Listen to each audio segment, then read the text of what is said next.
Hi Leo, my name is Audrey Alison. Thank you for joining me for your January 2017 forecast for the month.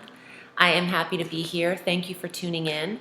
Thank you for subscribing and for your support on my Facebook page, Audrey Alison Astrology and Tarot, and on Instagram, Audrey Alison _astrology tarot. I am using the Aquarian Tarot deck by David Palladini. He is an artist that went to the Pratt Institute in Brooklyn, and ironically, so did Pamela Coleman Smith, the illustrator for the Rider-Waite Smith Tarot deck. So Pratt Institute's got the up-and-coming, or at least the artist, not up-and-coming, some of them are deceased, but they know what they're doing over there, because I'm so drawn to his work. And wait till you see these cards. Fascinating. And I picked the Aquarian Tarot, one of my decks. I've got now close to 50.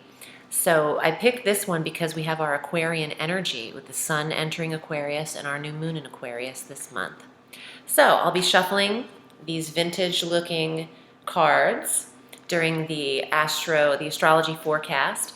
And I wanted to also take a moment to say thank you for your donations, because I've been receiving some and I am blown away by the generosity of people who expect nothing in return. I thank you for your kindness. These are free videos. This is my sole profession, so I do appreciate the donations, and not one donation goes unseen. I reply to all of them. So thank you, Leo. I appreciate you. Okay, let's get to it. It's exciting. This is a sporadic month. Happy holidays, Happy New Year. 2017 really went by quickly last year, but this is a sporadic month. We have a lot of houses that are lit up, and it's not just all in one sector. So on the 3rd of January, we have a Venus transit, and she is entering Pisces. So for you, having this watery realm of Pisces and Venus there, this is a dreamy energy, but it's very romantic. It's in the 8th house of intimacy for you, and 8th house of sex. So Venus is attraction and harmony in a sector where you want attraction.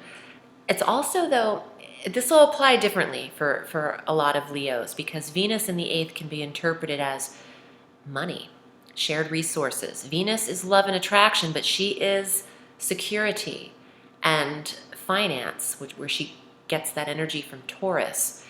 Now, in Pisces, she could be drawing you to the right investors, drawing the right people to you regarding settlements, inheritances, monies that are other people's monies that are coming to you through her assistance. She's attraction and harmony and balance, so you're smoothing over that 8th house sector, and that's a great way to start the month as we enter our Mercury retrograde.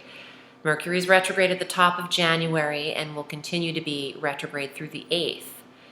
And on the 4th, Mercury goes deeper into Sagittarius, into your 5th house, up until the 28-degree mark.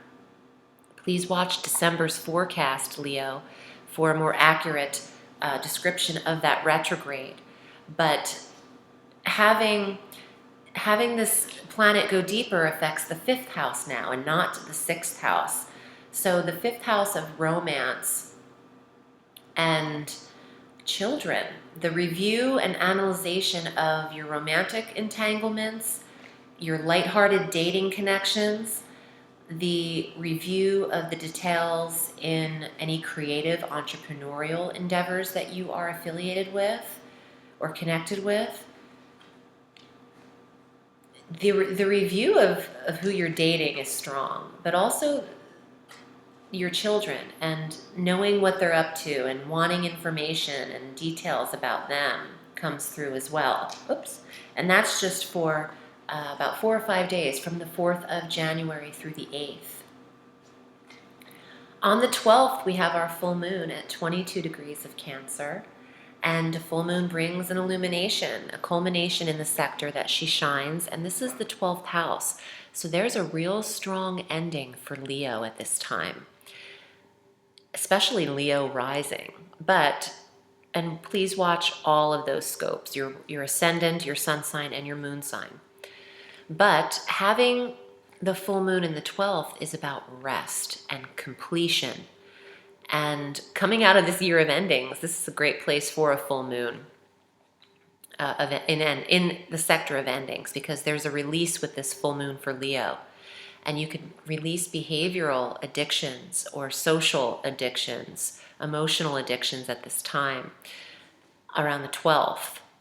On that same day, Mercury transits into Capricorn. So he's now direct, and he's making up for some lost energy in the sector of the 6th house, where now it's full speed ahead with health, regimen, routine, workouts, diet, getting information about personal trainers, information and details in work, your work route, driving to work.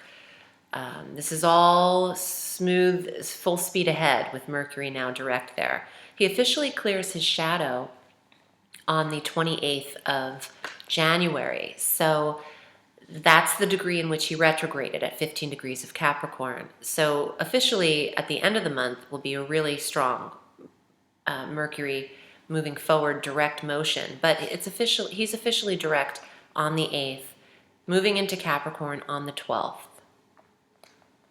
On the 19th, we have our sun entering into the sign of Aquarius. And on the 27th, we have our new moon at 8 degrees of Aquarius. So there's new energy and illuminated sun life force energy in your 7th house of marriage. Leo, are you getting married? Are some of you getting engaged at this time or committing to others in a very strong monogamous way? This could apply here. I feel like the new moon, if you're not in a relationship, is the perfect time to set your intention on commitment, if that's what you're into. Also, business partnership energy. Do you want someone to co-sign and get on board in your work and what you believe in? This new moon on the 27th could see new business connections come through. This is great for people already married.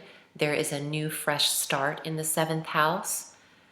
This would be a great time to actually get married, the 27th and the 28th. But if you're into knowing more about personal dates to get married, you should check out my Lover's Compatibility reading. I like to pinpoint wedding dates for people. That's just one thing I love when I look at a couple's chart. And that's also an option now on my new reading section. But anyway, I'll get to that later. Having the new moon here, set your intentions on what kind of relationship you'd like to manifest, if you want to manifest a relationship. I know some people rock it real great solo. But, everybody's different. Everybody doesn't feel the same way. So if you want new love, if you want monogamy, around the 27th, visualization leads to manifestation. So you can handle that. On the 28th, very fiery planet called Mars enters the sign he naturally governs, Aries. So he loves it here, and he's in your 9th house. Mars is going to want to see Leo foreign travel all the way. I like looking at the cards sometimes when I'm shuffling, just to see what pops up. Mars in the 9th through March 9th. Oh, that's a tongue twister. Mars in the 9th through March 9th for Leo is about stamina, drive, physical activity, determination, passion in the 9th house of foreign travel, higher certification, what you're studying, philosophies, religions, metaphysical beliefs. Mars in the 9th could see Leo take a trip to Thailand or Bali or India, someplace deemed to be spiritual, because that would be a double whammy, the 9th house, metaphysical and foreign travel. So this will apply differently, but he'll be there a while. And Venus follows him on February 3rd. Venus is entering this sector as well. So Mars and Venus traveling together, the lovers, Hermes and Aphrodite. Or no, I'm sorry. Mars is not Hermes, that's Mercury. Athena. Athena and Aphrodite are heading in, or Aries and Aphrodite are heading into the sector together. Aries being the name of a warrior, not just the planet. But anyway, I'm all over the place. Mars in the ninth house is going to see you have the desire, Mars is desire, to travel and go the distance. Let's see what comes up in your cards. I am thoroughly shuffled. I've been shuffling like crazy. That's what I do under this table, if you notice me fidgeting. And I'm also dusting. I use a feather, a Native American feather, to clean my cards. And I'll be filming a video shortly of me actually using my cards. I am thoroughly engrossed in ritual. Every day I have rituals, not just for my cards and before and after my readings and clients, just in my daily practices. And I get that from my mother, I believe, because when she was little, she studied to become a nun. Trip on that. My mother wanted to be a nun her whole life, and she used to light candles when she was little. I love this. I can get emotional even talking about her doing this because I see so much of myself in her, but I can also just picture her as this little girl. She'd wear a towel on her head, literally, pretending she was a nun, and she'd light candles and put them out, and she'd had her ritual for prayer. She still wears her rosaries. But anyway, I don't even know why I'm digressing to this, and I lost my train of thought. I don't even know what I'm talking about. I'm sorry, Mercury's retrograde.